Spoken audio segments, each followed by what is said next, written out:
De hablar con el doctor Roberto Avínzano, docente emérito de nuestra universidad, fue durante mucho tiempo un histórico docente en, no sé, carreras como la de antropología social, y hay varios que cursaban, o ya sea antropología u otras carreras también de la facultad, pudieron participar de sus clases. Y con él queríamos hablar a principios de esta semana, viendo lo que fue esa escena de el gobierno del presidente Javier Milei, parte de su gabinete, con el presidente Donald Trump de los Estados Unidos y parte de su gabinete. Y visto eso hoy, desde una fecha tan emblemática como se está recordando, que es la del 17 de octubre, Día de la Lealtad Peronista, como se recuerda, 80 años de ese 17 de octubre, me parece que, bueno, podemos como hilar esas cuestiones. Y está en línea el doctor Avínzano para charlar un ratito. Roberto, muy buenas tardes, ¿cómo le va? Alicia Rivas lo saluda. Buenas tardes, ¿cómo están ustedes? Muy bien, muy bien. Con ganas de charlar un poco de este día, del 17 de octubre. ¿Cuántas horas dura el programa? Y tenemos como, no sé, 20 minutos tenemos para... Bueno, vamos a ver. Efectivamente, hoy es un día histórico que celebra o que recuerda una fecha que es un hito en la historia contemporánea argentina, tanto para los que hoy festejan como para los que tienen un mal recuerdo, porque el advenimiento, digamos, de la clase obrera a través de un movimiento nacional y popular modificó a la Argentina y la convirtió en un estado completamente diferente a lo que venía siendo con la década infame, la dominación inglesa, etcétera, etcétera. Si uno piensa en qué momento se produce el 17 de octubre de 1945, inmediatamente la fecha 1945 es la fecha que terminó la Segunda Guerra Mundial. Sí. Y hay una relación directa entre lo que fue el programa inicial del peronismo con esa circunstancia, porque cuando la Guerra Fría comienza en 1947, 2 años después nomás, muchos países comenzaron a desprenderse de ese conflicto para crear luego lo que se llamó el movimiento de no alineados. Los movimientos de no alineados tenían lo que se llamaba una tercera posición. No se alineaban con ninguno de los dos grandes protagonistas de ese conflicto que nos tuvo ocupados durante gran parte de nuestra historia. Y que recién en la década de los 80, con la disolución de la URSS, Estados Unidos se anima a buscar lo que había pretendido siempre, que era una especie de ser el actor principal de un orden internacional, hasta que aparece en épocas más recientes China, etcétera, y entonces otra vez estamos embarcados en una guerra fría que de fría no es nada, porque la Guerra Fría siempre fue una guerra caliente para los que vivían esa guerra, no para las grandes potencias, sino pregúntenle a los vietnamitas, a pueblos africanos, a latinoamericanos, etcétera, que tuvieron una historia bastante movida en este sentido. Ahora, lo interesante de esta época, del 17 de octubre del 45, es la conjunción que se dio de muchos factores y sobre todo de muchos sectores sociales. Por ejemplo, la voz cantante de la clase obrera, de la clase trabajadora en aquella época la tenían los comunistas, la tenían los socialistas y la tenían los anarquistas. Los anarquistas prácticamente desaparecen de la historia. Tuvieron un papel importantísimo, como lo han revelado libros tan extraordinarios como los de Bayer, ¿no? La historia del anarquismo, etcétera. Pero en un momento dado desaparecen. ¿Y dónde fueron a parar? Y fueron a parar al peronismo. Hay un libro fantástico, en este momento no me acuerdo el autor, que se llama Del anarquismo al peronismo, donde está muy bien documentado eso. También muchos cuadros socialistas y muchos cuadros comunistas se incorporan a este movimiento, que fue un movimiento, no un partido. También el Partido Laborista, que es el partido que le va a prestar el nombre a Perón en las elecciones de 1946, que es cuando llega al poder. Y llega al poder en un enfrentamiento entre Perón y Braden. Yo escuché a algunos periodistas hablar de manera un poco irónica, como diciendo, quieren revivir lo de Braden y Perón, pero eso es una historia antigua. No es una historia antigua, es una historia permanente. Es una historia totalmente actual. Milei intentó mencionar el otro día, no le salió ni siquiera el nombre de Braden. Sí, dijo cualquier cosa. Sí. Bueno, no es raro, digamos, ¿no? Por otra parte, bueno, pero cuando Milei dice que estamos alineados incondicionalmente, esa palabra incondicional es tremenda. Es una palabra que no tiene ningún sustento en lo que ha sido la tradición de la Cancillería Argentina a lo largo de muchos años, independientemente de la ideología de quien estuviera gobernando. Argentina siempre tuvo una posición bastante moderada, neutra, siempre estuvo del lado de arreglar las controversias y de la paz, etcétera. Y ahora está embarcado, Argentina está embarcada con Trump y con Netanyahu, etcétera, en algo que es peligrosísimo para la Argentina y absolutamente negativo. Y además hay otro problema, que este alineamiento de Argentina con Estados Unidos nos aleja cada vez más de la integración latinoamericana, porque ya empezamos a ser visualizados por nuestros vecinos, antiguos socios, como un país que se está cortando solo en un proyecto que no tiene nada que ver con el de ellos. Y esto lo saben perfectamente bien los norteamericanos, porque saben que si tienen un aliado acá en América del Sur, importante como la Argentina, que es un país que es el país octavo en superficie, tiene riqueza, tiene recursos, etcétera, está muy interesado en que geopolíticamente no se le escape a Argentina, o sea que va a hacer lo imposible para esto que dicen de que si no ganan las elecciones no los vamos a apoyar.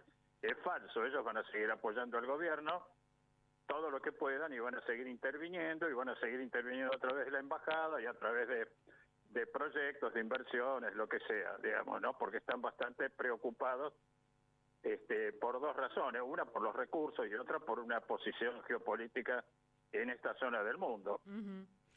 Ahora, donde están aliados. Sí, perdón. Doctor, sí. Pensaba un poco en esta fecha, el 17 de octubre, y la situación de los y las trabajadoras, aún sobre todo para dimensionar esto que nos está pasando ahora y este alineamiento del gobierno con los Estados Unidos, con Netanyahu y demás. ¿Cómo nos impacta además como clase trabajadora este escenario? Sí, pues sabes que yo pienso que quizás en la mayoría, sobre todo la gente joven, que no ha leído mucho o que no le llegó por tradiciones familiares o lo que sea, quizás no valora o no entiende bien lo que significó aquel 17 de octubre para la clase trabajadora, digamos, ¿no? Pero sí hay una cosa que es importante, que es como una especie de transferencia. Si Néstor y Cristina y el peronismo posterior les permitieron vivir bien y tener ciertas expectativas, ir a la universidad, tener salud, etcétera, etcétera, y ellos son los que nacieron el 17 de octubre del 45 y son los que lo reivindican, entonces ahí se produce esa transferencia de reivindicación del 17 de octubre. Así como nosotros reivindicamos fechas históricas mucho más antiguas, digamos, ¿no? Ahora, y lo hace, sí, perdón. Sí. No, me quedo pensando en ese 17 de octubre, ya que usted vuelve al 45, y cómo se fue contando, además, sucesivamente esa fecha y lo que significó también para la larga lucha de los y las trabajadoras por nuestros derechos. ¿Cómo fue ese proceso de ir construyendo ese 17 de octubre? Mira, yo no quiero deschavar mucho mi edad, pero cuando pasó el 17 de octubre yo tenía 5 años. Mira. Así que toda mi infancia estuvo absolutamente teñida de los conflictos de peronistas, antiperonistas, etcétera, etcétera, ¿no? Y de las grandes fiestas populares. Yo vivía en el barrio de Congreso. Y vi pasar la historia por ahí, porque de chico ya veía las grandes manifestaciones en Congreso, que iban para Plaza de Mayo, eran fiestas multitudinarias, y también viví por sectores de los medios donde yo me movía, familiares, etcétera, un odio, un resentimiento, algo que estaba montado en gran parte por mentiras y por un odio de clase. Uh-huh. Yo me acuerdo, por ejemplo, yo estaba escuchando a esta candidata que tiene La Libertad Avanza, Karen Reinhardt, ¿no? Sí. Que se llama cualquier cosa, pero ella se puso ese nombre tan bonito, tan en inglés, o alemán, no sé qué es. Parece. O alemán, uh-huh. Sí. Y la escuché hablando de los negros, de los cucas, de una cosa racista, y que dijo que los kirchneristas eran enfermos mentales, uh-huh. Una cosa así, uh-huh. Atroz, digamos. Pero bueno, en aquella época también se decía eso, se decía cabecitas negras, la gente les tenía miedo, la gente tenía miedo en Buenos Aires, por ejemplo, de tener servicio doméstico nacional, criollo y morochito, y ya no tener más aquellas personas que trabajaban que eran hijas de españoles, gallegas, italianas, qué sé yo, ¿no? Entonces hubo todo un reemplazo de esa clase de trabajadores por los que venían del interior, y entonces había burlas y había bromas, y se los llamaba 20 y 20, porque era 20 centavos para un disco de Antonio Tormo y 20 centavos para un cacho de pizza. Eso decían, bueno, de eso estaba lleno de cosas uh-huh. Así, uh-huh. Totalmente racistas y despreciativas, horrible. Bueno, lo cierto es que la clase trabajadora se organiza y forma parte de un proyecto que es un proyecto que tiene ni más ni menos que yo diría que tiene una especie de dimensión. Yo, por ejemplo, podría decir, bueno, mis ideas son un poco más revolucionarias, a mí me gustaría hacer transformaciones más profundas uh-huh. De la sociedad, pero hay que ser pragmático, y sobre todo en política, y la historia lo que muestra es que en un momento dado un Estado se propone ser un árbitro entre el capital y el trabajo, para que se repartan los ingresos 50 y 50, ¿no? Uh-huh. Cosa que después se desequilibró totalmente, pero la idea era esa, que las ganancias, digamos, fueran repartidas entre el sector del capital y el sector del trabajo, con la garantía del Estado, que formulaba leyes permanentemente y además planes, como los planes quinquenales, que habría que releerlos, ¿no? Los planes quinquenales, que eran un proyecto extraordinario para el crecimiento industrial, uh-huh. Porque lo importante era salir de la matriz oligárquica agroexportadora asociada con los ingleses y crear un sistema industrial y una burguesía poderosa, aliada a la clase trabajadora. Fíjate vos que, por ejemplo, en esa época la industria empezó a ser muy buena en la Argentina, uh-huh. La industria sustitución de importaciones, tuvimos aviones. Fíjate vos, en la posguerra Argentina fabricó aviones a reacción que eran los últimos aviones que se habían creado en el mundo, y creó fabricaba tractores, trilladoras, fabricaba autos que todavía funcionan, a veces se ven algunos autos todavía andando, sí. Camionetas, etcétera, etcétera. Uh-huh. Y ni hablar de todo lo que era la industria liviana, heladeras, esas cosas. ¿Qué pasó? Que ese fue un error que después se quiso subsanar cuando ya era poco tarde, porque se tendría que haber puesto más la atención en la industria pesada, ¿no? Que es un poco la madre de la otra industria. Uh-huh, uh-huh.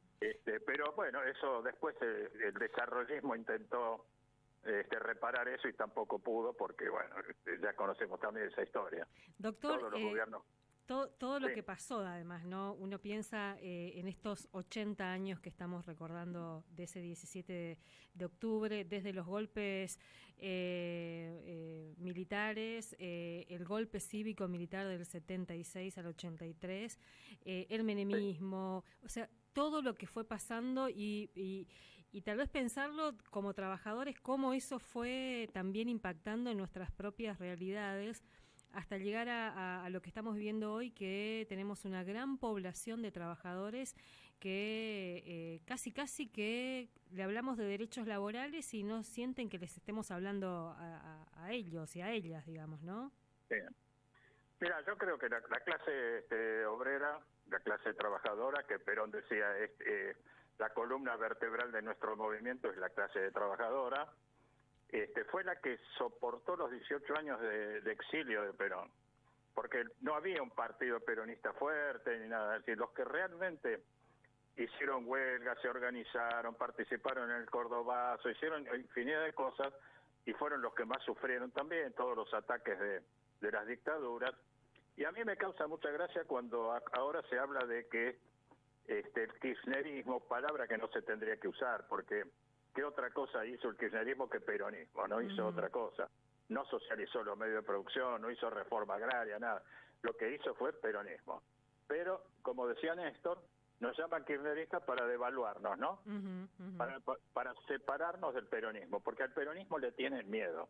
Entonces es más fácil combatir al kirchnerismo que combatir al peronismo, porque el peronismo saben que es una roca dura, es una roca madre de la sociedad que está ahí y que aflora cada vez que se dan las circunstancias, como está ocurriendo ahora. Ahora el pueblo, estoy mirando acá, justo tengo la televisión prendida y estoy viendo toda la gente que está en San José 1111, esperando que salga Cristina. Bueno, y eso, y además hay otras manifestaciones en otros lugares, etcétera. Y yo creo que eso está vivo y que si en algún momento se adormece, se reaviva y reaparece. Ahora fíjate que ellos dicen que el kirchnerismo es desestabilizador y golpista, ¿no? Lo han dicho varios. Sí. Pero yo me pregunto, ¿a quiénes le han dado golpes en la Argentina? ¿A quiénes? A Hipólito Yrigoyen, a Perón, a Frondizi, a Ilia, y después otros golpes más o menos blandos. Y estamos a Isabel Perón, sí, la última atroz dictadura, digamos, ¿no? O sea que solo los gobiernos democráticos populares, o más o menos populares, fueron derrocados militarmente. No derrocaron a Menem, por ejemplo, porque Menem adoptó una política neoliberal traicionando, él mismo lo dijo, ¿no? Traicionando a sus votantes, porque esta es otra de las calamidades de la democracia que hay que corregir. Tendría que haber un sistema de control popular sobre lo que hacen los votados, porque no puede ser que uno vote una cosa y salgan con otra, o no puede ser que nadie vote a algunas personas que están en la cima del poder. Patricia Bullrich perdió las elecciones, salió tercera, y está en la cima del poder. Santiago Caputo no lo votó nadie, y es el que maneja todo allá arriba, etc. Y bueno, esas cosas son bastante complejas, ¿no? Habría que reflexionar un poco sobre si puede haber algún mecanismo que impida esto, ¿no? Esta especie de estafas, son estafas políticas, ¿no? Además, esta experiencia tan extrema, además, que estamos viviendo, porque este gobierno está gobernando por decreto, desobedeciendo abiertamente leyes del Congreso. Hoy, por ejemplo, estamos viendo lo que pasa con la ley de emergencia en discapacidad, con el financiamiento universitario, con la emergencia pediátrica. Es como un gobierno absolutamente explicitando que va a desobedecer a los otros poderes. Absolutamente. Incluido a quienes le gusta. Y además ahora se vienen las grandes batallas, porque se viene la reforma laboral, sí, se viene la reforma impositiva, y una tercera, que ayúdame, no me acuerdo cuál es la tercera. La previsional. La previsional. Bueno, esas van a ser tres batallas muy importantes, ¿no? Y espero que en las próximas elecciones al menos el Congreso esté lo suficientemente equilibrado como para impedir todos estos atropellos que hemos visto en los últimos tiempos. Doctor, no lo voy a dejar ir sin que hablemos del movimiento obrero organizado. ¿Cómo ve porque también hay que decir, ¿no?, que es una de las discusiones, estamos mirando qué está pasando con las centrales sindicales, con la CGT, con las CTA, también en este contexto y en esta coyuntura, ¿cómo ve a las centrales sindicales? Qué difícil. Yo las veo, bueno, habría que ver porque hay más de una central sindical, y hay matices, ¿no? Hay gremios que son más combativos, hay otros que son menos combativos, hay gremios que están en una mejor situación económica o laboral, pero en general los veo un poco apartados de la lucha en las calles, de estar presentes, acompañando a todos los otros movimientos que se están dando. Veo más activos los movimientos sociales, por ejemplo, o incluso algunos movimientos espontáneos. Yo espero que en algún momento aparezca otra vez la vitalidad de dirigentes gremiales que apoyen todo lo que está ocurriendo desde el lado popular. Y me da bastante pena que no aparezcan, digamos, ¿no? Bueno, el problema del sindicalismo es siempre el mismo, que hay una siempre hay un peligro de adormecimiento, de negociados, de cooptación por parte del poder. Eso es inevitable, ¿no? O es evitable, no lo sé, habría que ver. Habría que ver desde el poder lo que qué se puede hacer. Sí. Además también, ¿no?, los desafíos para pensar qué tipo de sindicalismo, qué tipo de organizaciones para esta realidad del mundo del trabajo que es tan compleja ahora, ¿no? Una cantidad de trabajadores, entre comillas, que se perciben emprendedores, que reivindican no tener patrones en el sentido más como más complejo de esa palabra, inclusive, ¿no? Así que es como una serie de desafíos para quienes nos representan también sindicalmente. Doctor, mil gracias por este tiempo. Mira, tengo acá la boleta donde están todas las caritas de la provincia. Y no sé, el color de la esperanza, ¿cuál es? Verde, ¿no? Claro, bueno, acá hay una que color de la esperanza, a lo mejor sirve eso. Sí, bien. Como para estar atento, porque también la pelea del 26 es una pelea crucial. Así que, sí, acá también, en la provincia también. Totalmente. Así que, bueno. ¿qué dice? Que hay que buscar el verde, dice usted. Así es. Sí, no sé, me parece, porque como una cosa así de visual, ¿no? Sí, totalmente. Doctor, muchas gracias por este tiempo. No, pues gracias a vos, Alicia. Un abrazo para todos por ahí. Un abrazo, hasta luego. El doctor Roberto Avínzano, docente emérito de nuestra universidad, charlando un poco del peronismo. Él decía, él vivió, su vida está atravesada un poco también por la historia del peronismo, y hoy, a propósito de este aniversario, nos pareció interesante poder conversar un ratito con él. ¿Te parece, Marcos? Podemos ir con un fragmentito de lo que decía, si hay tiempo, ¿no?, de lo que decía Perón. Chiquitito, Perón ese 17 de octubre, cuando salía a hablarle a ese pueblo trabajador que se movilizó pidiendo su liberación, justamente, ¿no? Así que un chiquitito, nos vamos con eso. Muchas veces he asistido a reuniones de trabajadores. Siempre he sentido una enorme satisfacción, pero desde hoy sentiré un verdadero orgullo de argentino, porque interpreto este movimiento colectivo como el renacimiento de una conciencia de los trabajadores. Una conciencia de los trabajadores que es lo único que puede hacer grande e inmortalizar la patria.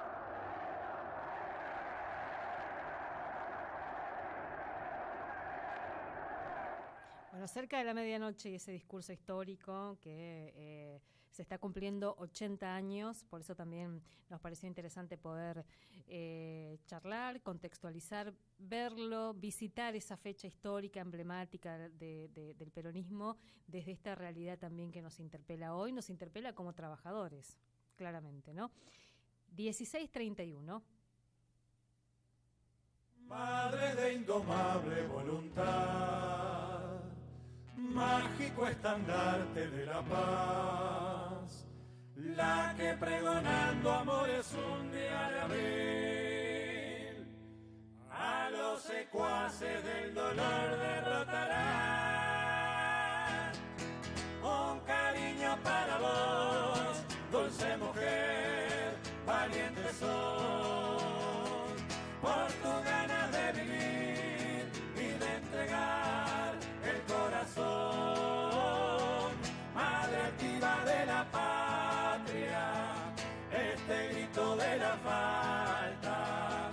es un regalo para vos. Solo un clavel de amor,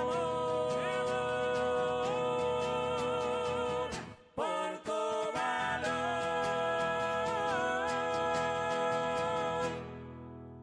Con este adiós pintaremos un nuevo amanecer. Nos vamos hoy coloreando horizontes de la fe, el dulce hogar, madre, niño, la escuela, la ciudad, con pinceles y acuarelas al pintar, luz y sombra que en la tela plasmará a mi Uruguay.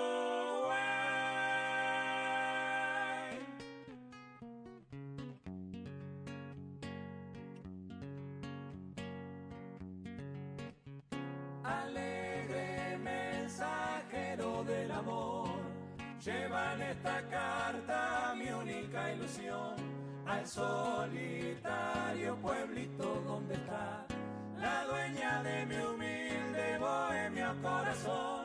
Es ella la más bella del lugar, son sus ojos dos luceros que soñé, que feliz sería yo el día que con Beatriz cantemos la canción del tren express. Qué feliz sería yo el día que con Beatriz cantemos la canción del tren express.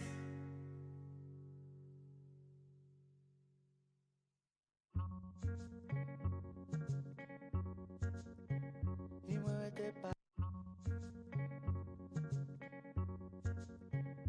muévete pa'lante, arrástrame contigo.